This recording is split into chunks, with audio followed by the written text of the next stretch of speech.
함께 기도하심으로 새벽 예배 드리겠습니다. 사랑해 주님 감사를 드립니다. 저희들 주님 앞에 나와서 예배 드리게 해주시니 참으로 감사를 드립니다. 주님, 우리가 이 세상에 그 어떤 것보다도 주님을 더욱 사랑합니다. 주님을 더욱더 갈망합니다. 주님, 이것이 우리 삶의 고백이 되게 해 주시옵시고 우리 삶의 기도 제목이 되게 하여 주시옵소서. 그리하여서 주님 안에서 누리는 참된 평안과 참된 기쁨, 생명의 풍요로움을 늘 누리며 살아갈 수 있는 저희들 될 수 있도록 인도하여 주시옵소서. 이 시간 주 앞에 나아가오니 저희들 함께해 주시옵소서. 예수 그리스도 이름으로 기도드렸습니다. 아멘. 찬송가 288장 예수를 나의 구주 삼고 1절 3절 찬양하겠습니다. 예수를 나의 구주 삼고 성령과 피로써 거듭나니 이 세상에서 내 영혼이 하늘의 영광 누리도다. 이것이 나의 간증이요 이것이 나의 찬송이세. 나 사는 동안 끊임없이 구주를 찬송하리로다. 주 안에 기쁨 누림으로 마음의 풍랑이 잔잔하니 세상과 나는 간 곳 없고 구속한 주만 보이도다. 이것이 나의 간증이요 이것이 나의 찬송이세. 나 사는 동안 끊임없이 구주를 찬송하리로다. 아멘. 이 시간 로마서 이어서 봅시다. 로마서 3장 9절부터 20절까지 보려고 합니다. 다음 9절, 10절. 그러면 어떠하냐? 우리는 나으냐? 결코 아니라. 유대인이나 헬라인이나 다 죄 아래에 있다고 우리가 이미 선언하였느니라. 기록된 바 의인은 없나니 하나도 없으며.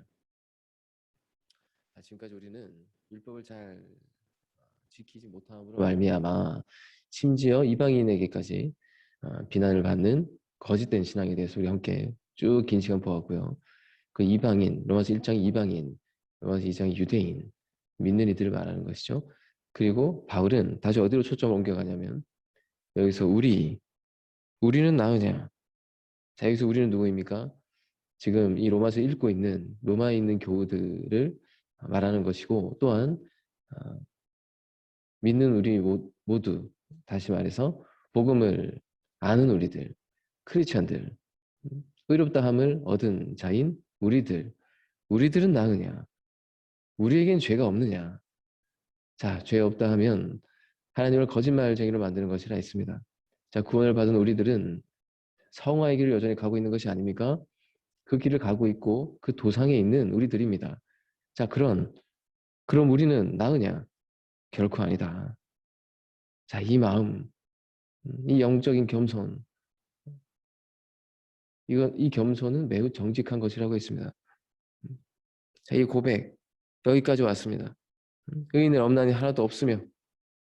지금 바울은 우리 안에 있는 죄의 구조와 그 실체에 대해서 종합적으로 유대인들이 즐겨 읽었던 시와 예언서 그것을 하나하나 구슬로 꿰듯이 우리에게 지금 쭉 결론처럼 설명해주고 있습니다. 10절, 11절, 12절. 기록된 바 의인은 없나니 하나도 없으며 깨닫는 자도 없고 하나님을 찾는 자도 없고 다 치우쳐 함께 무익하게 되고 선을 행하는 자는 없나니 하나도 없도다. 의인이 없나니 하나도 없다. 오늘 본문은 종합판이라고 할 수 있습니다. 우리 죄에 대한 종합판. 사도는 자, 이것을 요약해서 우리 안에서 일어나는 죄의 구조를 한눈에 알 수 있도록 지금 세 가지로 말하고 있습니다. 첫 번째는 생각과 마음입니다. 이 생각과 마음의 죄가 입으로 가고 결국 행동으로까지 옮겨지는. 자, 먼저는 이 생각과 마음입니다. 생각으로 깨닫지도 못하고 마음으로 찾지도 않는다는 것입니다. 우리의 생각과 마음이 하나님을 향해 있지 않은 것입니다. 우리 안에, 인간 안에 하나님을 찾지 않고 하나님을 마음에 두기를 거부하는 그런 마음이 있다는 것입니다. 생각과 마음이 병든 것이죠. 우리는 이렇게 늘 하나님께 주장합니다. 하나님, 내 자유가 아닙니까? 하나님을 찾고 싶으면 내가 찾는 것이지. 내 인생인데 내 마음대로 살아도 되지 않습니까? 왜 우리가 하나님을 꼭 알아야 됩니까? 왜 꼭 하나님을 찾아야 됩니까? 라고 말할 수 있습니다. 그러나 사도는 그것이 죄라고 지금 말하는 것입니다. 그것이 왜 죄입니까? 라고 항변하면 우리는 무엇이라고 대답하겠습니까? 로마서를 우리는 배웠으니까요. 우리 인간이라는 구조가, 인간이라는 존재 자체가 그렇게 되어 있지 않다는 것입니다. 하나님과 인간은 뗄래야 뗄 수 없는 관계, 불가분의 관계, 하나님이 없는 인간, 다른 말로 표현하면 그리스도 없는 인간, 십자가 없는 인생, 이것은 아무 의미 없는 인생이고 이렇게 살면 어떤 결과가 오게 되는 것입니까? 총체적인 혼란에 빠지는 그런 삶을 살 수밖에 없다. 실컷 열심히 살았는데 허무하다. 실컷 열심히 살았는데 답답하다. 이런 인생이 될 수밖에 없는 것입니다. 예수님은 우리에게 하나님과 인간과의 관계를 아버지와 아들의 관계로 설명해 주셨습니다. 아버지와 아들은 뗄래야 뗄 수 없는 관계죠. 엄마 품에 안긴 아기를 생각해 보십시오. 아기에게는 다른 게 필요 없습니다. 다른 그 무언가를 가져다 준다 하더라도 그는 엄마를 선택할 것입니다. 아이에게는 그곳이 천국입니다. 아무리 전쟁의 포탄이 떨어지고 세상이 요동쳐도 엄마 품 안에 있는 아기는 평안한 것입니다. 그러나 이 품을 잃은 아기를 생각해 보십시오. 그가 아무리 왕궁에 있다 할지라도 왕궁에서 잔다 할지라도 그는 늘 어머니의 품이 그리운 것입니다. 그리울 뿐만 아니라 그의 영혼은 병들 수밖에 없습니다. 자, 히브리어로 샬롬이라는 인사는 평안이라는 뜻이죠. 평안, 평강, 평화 이런 걸 의미하는데 진정한 평안은 어디에 있는가? 하나님과 하나 될 때, 우리가 하나님께 나아갈 때 우리 안에 진정한 평화가 있습니다. 신앙은 궁극적으로는 결국 이거 깨닫기 위한 거잖아요. 아, 내가 하나님 없이는 안 되는구나, 내가. 살아가면 살아갈수록 더 깊이 깨닫게 됩니다. 그리고 하나님을 알고 하나님 안에서 살아가는 것, 이것이 얼마나 큰 기쁨인가. 천국에서의 평안이 있지만 우리는 이 땅에서 이미 그 천국의 평안을 누리며 살아가는 자들이니까 하나님 안에 있구나. 이 평화가 모든 문제의 해답이 하나님 안에 있는 것이구나. 이것이 신앙의 궁극적인 결론입니다. 그러므로 반대로 모든 죄의 뿌리는 하나님을 마음에 두기 싫어하는, 하나님과 나 사이를 나누려고 하는 그 마음에 있습니다. 이 땅의 모든 것들이 태양으로부터 멀어지면 그 생명력을 잃고 죽게 되는 것처럼 무엇이 하나님과 우리 사이를 멀어지게 하는가? 첫 번째는 이겁니다. 죽을 생각을 한다는 겁니다. 살 생각을 해야 되는데 죽을 생각을 합니다. 살 생각은 안 하고 죽을 생각만 계속하는 것이죠. 생각이 그렇다는 겁니다. 생각이. 그리고 어때요? 마음이 13절 14절 그들의 목구멍은 열린 무덤이요 그 혀로는 속임을 일삼으며 그 입술에는 독사의 독이 있고 그 입에는 저주와 악독이 가득하고. 자, 우리 안에 죄가 타락한 인간은 전체적으로 다 죄의 덩어리가 이제 되는 건데 마음에 하나님을 두기 싫어해서 계속 멀어지면 그것에서부터 부패가 일어나기 시작합니다. 그리고 마음이 부패하기 시작하면 마음이 병들었다는 거예요. 마음이 부패했다는 겁니다. 우리가 하는 마음이 있잖아요. 생각이 있고 감정이 있잖아요. 이게 다 부패했다는 겁니다. 자, 생각과 마음에서부터 부패된 이것이 온 몸으로 이제 퍼지기 시작합니다. 온 몸이 썩기 시작합니다. 그리고 이것이 어때요? 입을 열어서 나옵니다. 이게 우리 안에 있는 모두 악한 기운이. 목구멍은 열린 무덤이라 했습니다. 무덤, 열린 무덤. 열린 무덤이라고 할 때 유대인들이 딱 느껴지는 세계가 있는데 유대인들은 이제 그 시신을 이제 그 동굴 같은 곳에다 넣었잖아요. 그리고 그 입구에 큰 돌로 막았습니다. 그 돌을 치워보면 그래 막 썩은 것들이 가득하고 막 취가 가득하고 그랬을 거란 말이에요. 우리가 입을 여는데 목구멍에 막 열린 무덤이 열리는 것처럼 입을 열어서 막 독을 내뱉습니다. 저주와 악독을 막 내뱉습니다. 예수님께서 입으로 들어가는 것이 사람을 더럽게 하는 것이 아니고 마음으로부터 시작된 그 죄가 입으로 나오게 되는 것인데 우리 안에 있는 생각과 마음이 병들어서 그 결과로 입에서 나오는 말들이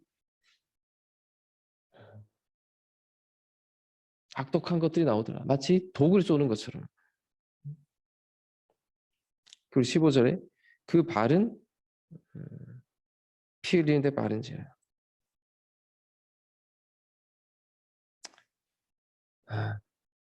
마음이 삐뚤어지기 시작하면, 마음이 부패하기 시작하면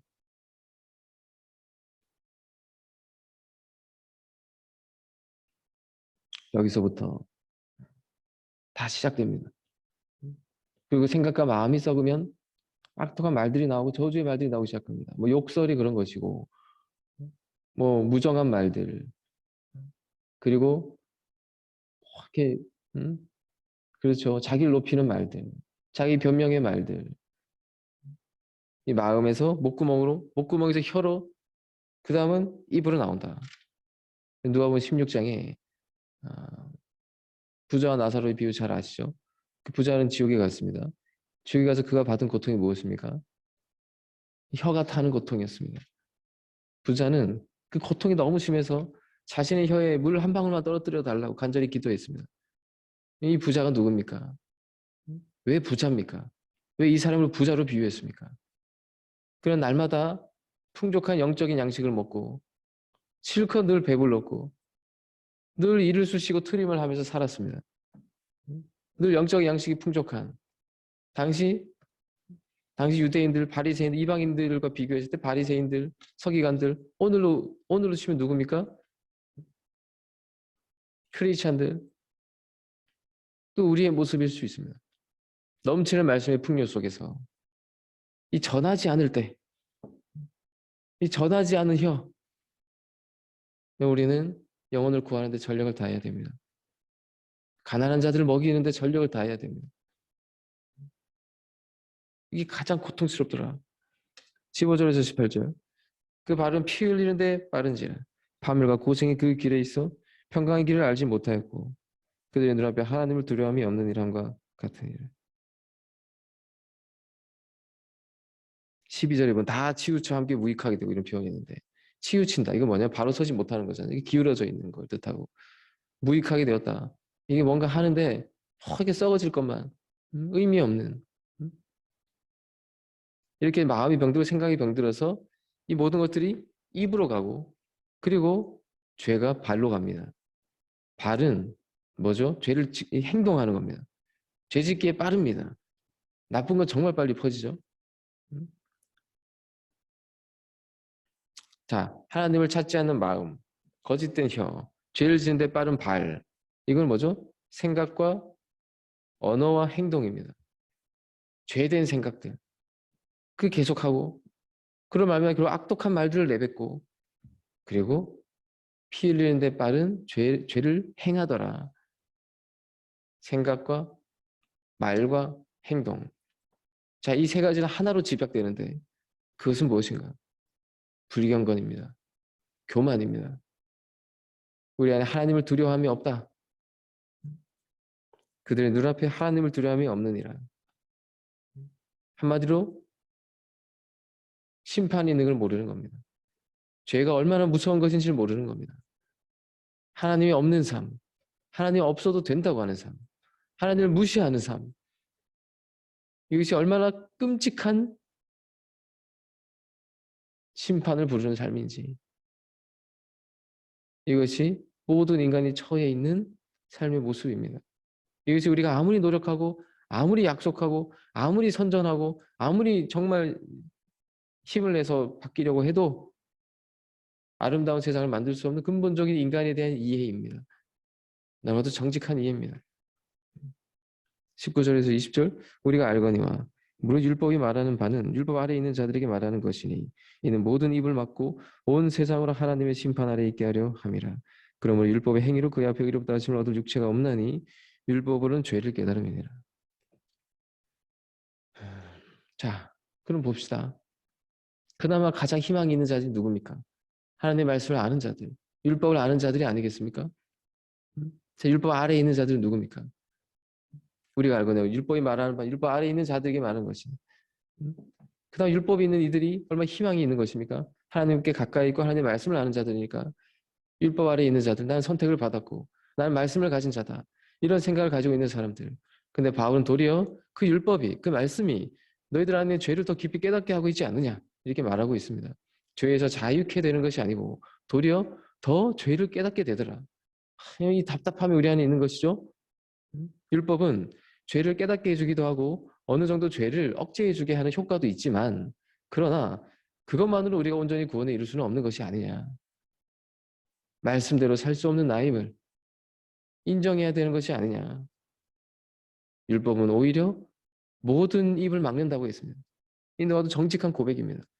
내 양심의 소리, 내 안에 나도 원치 아니하는 나의 이그러진 모습이 있으면 내 안에 있는 악한 모습 속에 홀로 그 누구에게 말하지 못하고 이 들킬까 봐 혼자 끙끙대면서 나 홀로 베갯잎을 눈물로 적시는 그런 세계가 우리 안에 있지 않습니까? 자, 생각과 마음과 입과 행동이 그 어느 것 하나 온전하다고 할 수 없는 전적인 부패, 전적인 타락. 자, 이것이 우리 개혁교회 안에 있는 매우 중요한 정신입니다. 이게 전적으로 부패했다. 자, 사도의 이 고발을 보면서 우리는 무엇을 느낍니까? 항상 무엇을 느끼게 됩니까?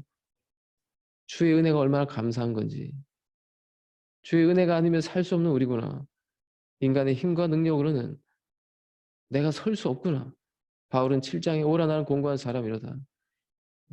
이 사망의 몸에서 누가 나를 건져내랴 했습니다. 이 탄식이, 이 깊은 탄식이 지금 들려오는 것이죠. 이 탄식은 바로 우리의 탄식일 것입니다. 그것이 지금 사도가 이 결론을 맺고 그리고 지금 21절을 이야기하기 위해서 이제는 율법에 하나님의 한 의가 나타났으니 율법과 선지자들에게 증거를 받은 것이라. 새로운 한 의가 나타났다. 자, 오늘 여기까지 보겠습니다. 사랑의 주님, 우리의 생각과 우리의 마음과 우리의 입술과 우리의 행동이 그 무엇이 온전히 선하다 할 수 있겠나이까? 주님, 우리는 전적으로 부패했나이다. 그리고 이 모든 것이 하나님을 떠나 하나님을 마음에 두기 싫어하니 우리 안에 있는 교만이 우리를 이리 병들게 했나이다. 주여, 우리 진정으로 죄를 싫어하게 하소서. 오 아버지, 우리 진정으로 우리 안에 있는 죄와 다투게 하소서. 그리하여서 더욱더 하나님 앞에 나아가는 저희들 되게 해 주시옵소서. 하나님께 나아가는 자들, 그 자들을 외면치 아니하시고 은혜를 베푸시는 하나님 아버지, 우리의 정직한 고백을 받아주시옵시고 우리의 진실된 마음으로 늘 주 앞에 나아가는 저희들 되길 원합니다. 예수 그리스도 이름으로 기도드렸습니다. 아멘. 하늘에 계신 우리 아버지여, 이름이 거룩히 여김을 받으시오며 나라의 임하옵시오며 뜻이 하늘에서 이루어진 것 같이 땅에서 이루어지이다. 오늘날 우리에게 일용할 양식을 주옵시고 우리가 우리에게 죄 지은 자를 사하여 준 것 같이 우리 죄를 사하여 주옵시고 우리를 시험에 들게 하지 마옵시며 다만 악에서 구하옵소서. 대개 나라와 권세와 영광이 아버지께 영원히 있사옵나이다. 아멘.